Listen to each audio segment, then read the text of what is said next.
રાજકોટથી હીરાસર એરપોર્ટ પરથી ચાંદીનો શંકાસ્પદ જથ્થો પકડી પડાયો છે। અંદાજિત 10 કરોડની કિંમતનો 400 કિલોગ્રામ જેટલો આ ચાંદીનો જથ્થો પકડી પડાયો છે। સેન્ટ્રલ આઈબીને બાતમી મળી હતી। સેન્ટ્રલ આઈબી દ્વારા ગુજરાત એટીએસને જાણ કરાઈ હતી। સૂત્રો તરફથી આ માહિતી મળી રહી છે। આ સંયુક્ત ઓપરેશનમાં 400 કિલોગ્રામ જેટલો ચાંદીનો શંકાસ્પદ જથ્થો કબજે કરી લેવાયો છે। सीजीएसटी તેમજ ઇન્કમ ટેક્સ ડિપાર્ટમેન્ટ દ્વારા પણ આ કેસમાં હવે તપાસ શરૂ કરાઈ છે। મુંબઈથી રાજકોટ આવી રહેલી એર ઇન્ડિયાની ફ્લાઇટમાં આવ્યો હતો આ શંકાસ્પદ જથ્થો।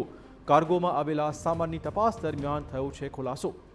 ગુજરાત એટીએસ દ્વારા તપાસ કરવામાં આવી હોવાના સમાચાર છે।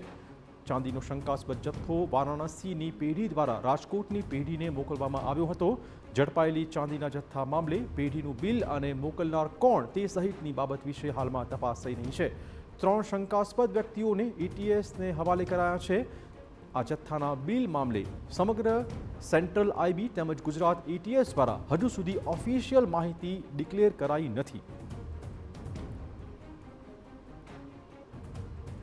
વધુ વાત કરવા જોડાશે અમારા સંવાદદાતા રોનક। શું વધુ અપડેટ?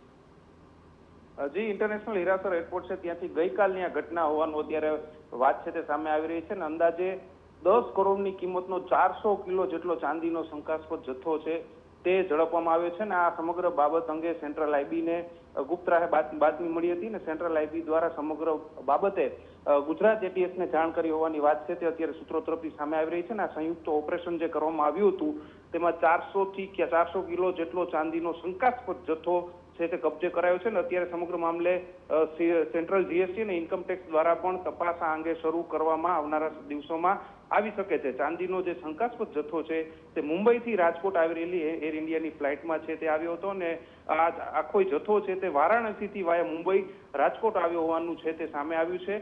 બીજી તરફ સમગ્ર મામલે અત્યારે ગુજરાત એટીએસ તપાસ કરી રહી છે ને જેમના દ્વારા રાજકોટની જે પેઢી દ્વારા જથ્થો મંગાવવામાં આવ્યો હતો તેના આધાર પુરાવા પણ માંગવામાં આવે છે ને જે માલિકો છે તેમની પૂછપરછ પણ શરૂ કરવામાં અત્યારે આવી છે। અત્યારે ચાંદીના જથ્થા મામલે પેઢીનું જે બિલ મોકલનાર કોણ છે સહિતની વિગતો છે તે પણ તપાસ કરવામાં આવી રહી છે। તો બીજી તરફ 3 શંકાસ્પદ વ્યક્તિઓ છે તેને પણ એટીએસને સોંપવામાં આવ્યા છે।